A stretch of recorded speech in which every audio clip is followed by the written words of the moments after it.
Hotep, cher Kamit.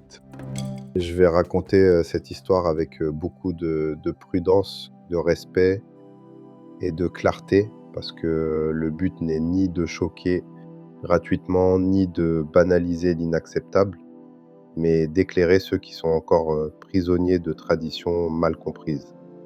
Ce témoignage est réel dans son fond, même si certains détails sont volontairement épurés pour protéger les personnes concernées et éviter toute confusion. Cette femme avait un peu plus de 30 ans, intelligente, belle, posée. Elle attirait des hommes sérieux, des hommes prêts à s'engager.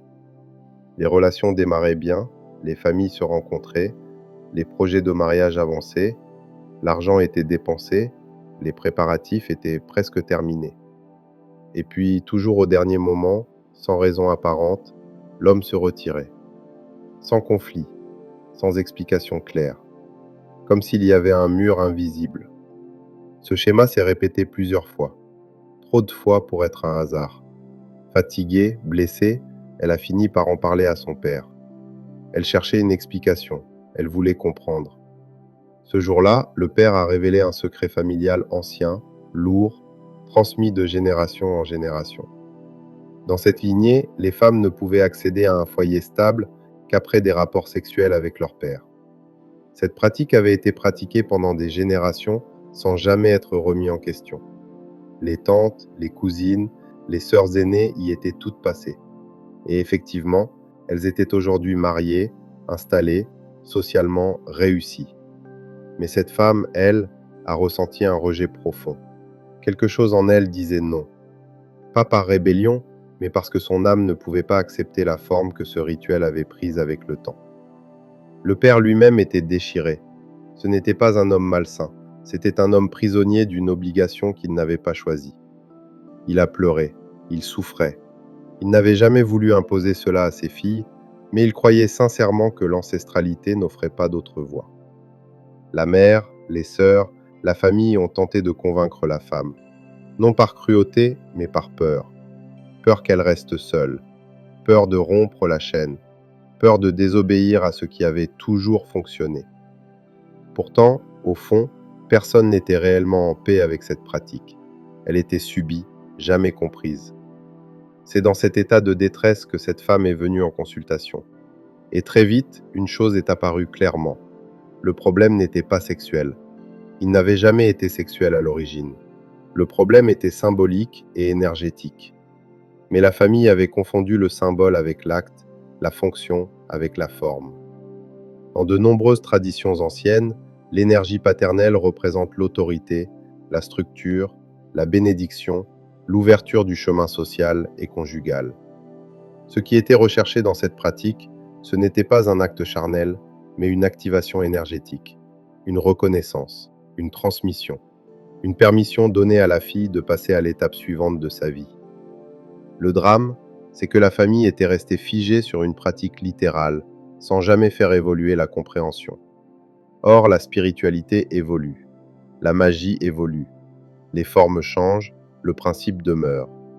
Ce qui était toléré, voire normalisé dans des contextes très anciens, ne l'est plus aujourd'hui. Et continuer sans adapter, c'est créer de la souffrance inutile. Avant tout, il faut comprendre une chose essentielle. Dans la lecture symbolique et énergétique ancienne, le sexe de l'homme est perçu comme une antenne, une baguette directrice qui canalise et projette une énergie précise.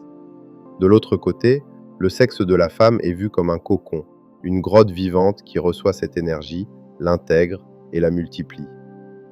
Dans cette même logique symbolique, la bouche est également considérée comme une porte de réception énergétique, capable d'accueillir, de transformer et de diffuser une énergie subtile dans tout le système. J'ai alors proposé une solution simple, puissante et surtout symboliquement juste. Une solution qui respecte l'ancestralité sans violer l'intégrité humaine. Le père a consacré un bâton représentant l'autorité et la transmission. Un support chargé rituellement, non pour imiter l'ancien acte, mais pour en accomplir la fonction énergétique. Le geste posé n'avait rien de charnel. Il était clair, assumé, symbolique. Il signifiait « je te bénis, je t'ouvre le chemin, je te transmets ce qui m'appartient en tant que père. De son côté, la femme devait simplement rester réceptive et calme durant le rituel.